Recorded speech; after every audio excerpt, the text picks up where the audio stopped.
ഏഴാം ക്ലാസ്സിലെ നന്മൊഴി മലയാളത്തിലേക്ക് സ്വാഗതം.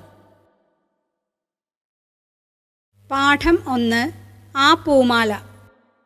കാൽപ്പനിക പ്രസ്ഥാനത്തിലൂടെ പുതിയൊരു സൗന്ദര്യസങ്കല്പം കൈരളിക്കു സമ്മാനിച്ച കവിയാണ് ചങ്ങമ്പുഴ കൃഷ്ണപിള്ള. സംഗീതാത്മകത അദ്ദേഹത്തിൻ്റെ കവിതകളുടെ മുഖമുദ്രയാണ്. മലയാളത്തിൻ്റെ ഗാനഗന്ധർവൻ എന്നറിയപ്പെടുന്ന അദ്ദേഹത്തെ പ്രശസ്ത നിരൂപകൻ ജോസഫ് മുണ്ടശ്ശേരി നക്ഷത്രങ്ങളുടെ പ്രേമഭാജനം എന്ന് വിശേഷിപ്പിച്ചിട്ടുണ്ട്. ചങ്ങമ്പുഴ കൃഷ്ണപിള്ളയുടെ ആ പൂമാല എന്ന പ്രശസ്ത കവിതയുടെ ഒരു ഭാഗമാണ് നന്മൊഴി മലയാളത്തിലെ ആദ്യ പാഠം. നിദ്രയിൽ നിന്ന് എഴുന്നേറ്റ കവിയെ പ്രകൃതിയുടെ വശ്യ സൗന്ദര്യത്തേക്കാൾ ആകർഷിച്ചത് ഒരു കൊച്ചു പൂക്കാരിയുടെ ഗാനലോലമായ നാദമാണ്. ആരാമത്തിൻ്റെ രോമാഞ്ചമായ പൂക്കൾ ആരു വാങ്ങുമെന്ന അവളുടെ ശബ്ദം കവിക്ക് ഒരു ഗാനമാലികയായി അനുഭവപ്പെടുന്നു. ആ പൂമാല.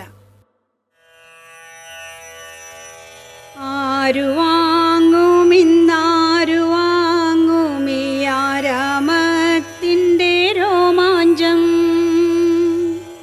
അപ്രമേയ വിലാസലോലയാം സുപ്രഭാതത്തിൻ സുസ്മിതം, പൂർവദിങ്മുഖത്തിങ്കലൊക്കെയും പൂവിതളൊളി പൂശുമ്പോൾ, നിദ്രയെന്നോടു യാത്രയും ചൊല്ലി നിർദ്ദയം വിട്ടുപോകയായി,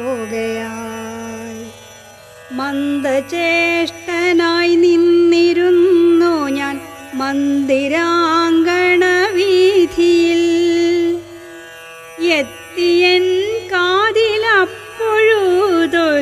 മുഗ്ധസംഗീത കന്തളം.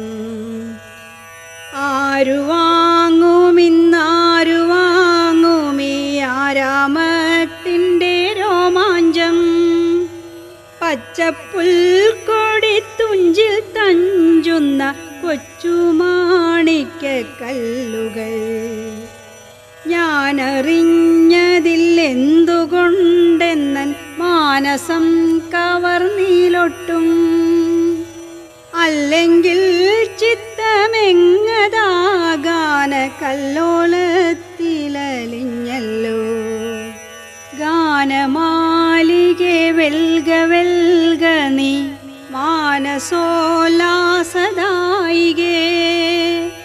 ഇത്ര നാളും മുകർന്നതില്ല ഞാനിത്തരമൊരു പീയൂഷം, പിന്നെയുമതാ തെന്നലിലൂടെ വന്നിടുന്നുണ്ടെന്നാനന്ദം. ആരു